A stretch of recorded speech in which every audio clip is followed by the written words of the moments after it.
my God. This is really lovely, thank you. Do you know what? I don't even like jelly. Do you like jelly? Your brilliant name. Not really. Please make some noise for the one and only Beabadoobee! Yeah, baby! Woo! You got this new record coming, right? Mm-hmm. What have you been up to? I did a lot of growing up in the space of Beabadoobee and this new record. Not to say like I'm an adult and I'm like totally sure of myself now. It's more just like I think a lot of things happened within the 2 years that made me kind of like, okay, crap.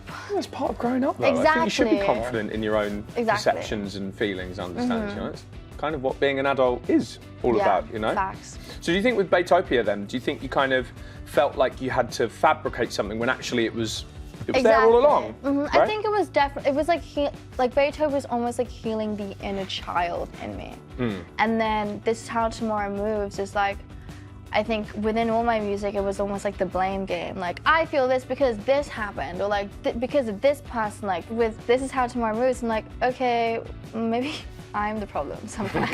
It's like, You have made it with arguably the greatest producer of all time in Rick Rubin, who, for people who might not know, has worked with Jay-Z or Beastie Boys, The Strokes. When you listen to your new stuff now, what is the Rick element in it, do you think? I think it's the sureness and like the confidence within the music. Yeah, you can feel it. Yeah, I can definitely, like the first day, we were like, oh, we're gonna play the demos we made. And then he was like, no, I don't wanna hear any of the demos. I want you to relearn the entire album and play it to me live, just like the way you wrote it, acoustic. And then like left, and I was like, bro.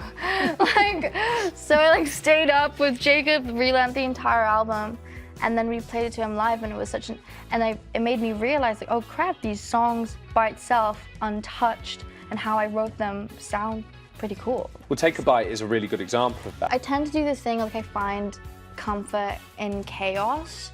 So when I'm in something healthy or when something is going well, I feel the need to like sabotage it. And like it's the awareness that I've never really had before. And like writing this song is like making me aware of this issue. Have you got a big bite? Oh my God. And please give it up for guitar legend in the making. It's Towa Bird, everybody!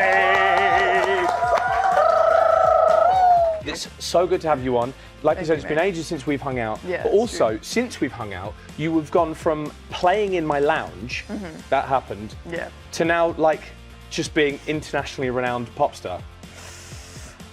That's usually how it goes. It's kind of the pipeline from Jack's lounge to international pop star is like pretty short. And I'm like a clear example of that, I think. You are the only example of that, actually. Seriously though, what happened? I don't know, I just started like writing for my own self. I redirected all of that energy and put it into my project, and now we're here. And now you've got this album, American Hero. It's true, I do. Come on, let's go. Round of applause for Towa Bird. Making the American dream a reality with this album, American Hero. Yes. Can you believe you've written a record? Isn't that nuts? Yeah, it's weird. It's weird to think about. What about Sorry, Sorry? That song is about kind of like being in love with a friend, falling in love with a friend, and all of the like weird insecurities and like scariness that comes with it. Oh no. Yeah. Friend zone. I guess so. I'm sorry. Thank you. You're sorry, I suppose. I've never been friend zoned. Yeah, never been friend zoned. I just see you as more of a buddy, I guess. Did you think this was a date? I thought it was more of a friend hang. Jack, it's just not a romantic connection for me. And you're my cousin. All right, Jack, you're right. Yeah, fine. Yeah. Anyway, there is one more thing. Okay. That we've got you a gift. Thank God. Yeah, and I wasn't gonna leave empty-handed. no, God no, absolutely not.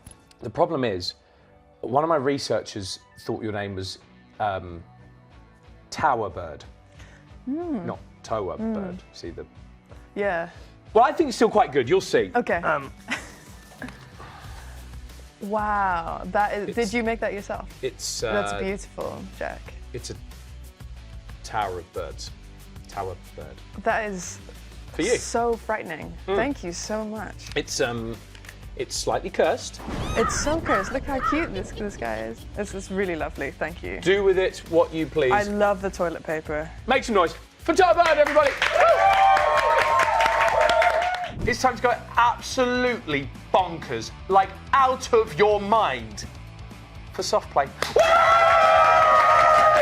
You've made a hell of a comeback from the depths. And does it feel good to be back at soft play, first off? It feels amazing. I feel like we're a new band. The comeback that should never have happened, but it did. It's rare that bands have to change their name. You guys obviously changed your name for whatever reasons. What was it like thinking up a new band name? I almost feel like that might be the worst thing about being in a band, right? That's the hardest bit of starting a band, I think. How long did it take to come up with soft play? Like 21 seconds. Right. So it was the first option? Pretty much. Yeah. Just the idea of sweaty, bald men moshing that says soft play. I'm like, it's perfect. I was like, it began the parody of us to them, and people are still confused and angry about it now. You came out all guns blazing with Punk's Dead, didn't you? This is the heaviest record we've ever made, and everyone was like, this is the best thing you've ever done. And we were like, oh, okay, so you do want us to be heavy, and it was sort of like permission to be the band we'd always wanted to be. And so you've named your album Heavy Jelly? Yeah. At that point, because obviously I get this moment when I suggest things to Isaac, I'm too impatient to wait for real life, so he always gets a little WhatsApp. Soft play was one thing. I was like, we've got that over the line. And then when Heavy Jelly came to me, I told my girlfriend, and she was like, I think you're taking the jokes too far now. Like, people aren't going to take you seriously. Like, you've already done soft play, and now it's like kids' party themed. And I was just like, I listened to her for like 20 seconds in the kitchen, and I went, no, great, I'm going to tell him. And then, you know, when you get Isaac is typing ... Yeah. And I see that a lot in my life, and it disappears and it comes back.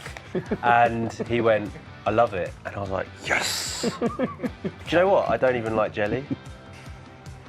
You're just unravelling. Do you like your jelly? brilliant name? Not really. I know we're all laughing and joking there and having a nice time on the sofa, but you've got a really powerful song out called Everything and Nothing. It's just written about that sort of... I'm sure like everyone went through a bit of a tough time in the last few years, what with like COVID and lockdown and everything, but you know, we had a lot of stuff going on sort of on top of that as well, and it was just sort of written about that period of time.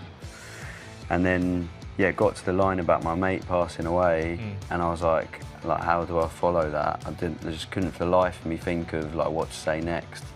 So I just left it where it was, and then, yeah, like, turned up at Laurie's and he's playing me this mandolin or whatever, and I'm just like, I reckon I got something for that, and went through my notes and found this thing, and yeah, just laid it down. There's this like really exciting, scary moment where I sit with Isaac and I'm like, what do you think of this? And then he just went for it and he had the whole first verse, and I was just sat there just like, whoa. Like, that is it. This is the song I've always wanted to write.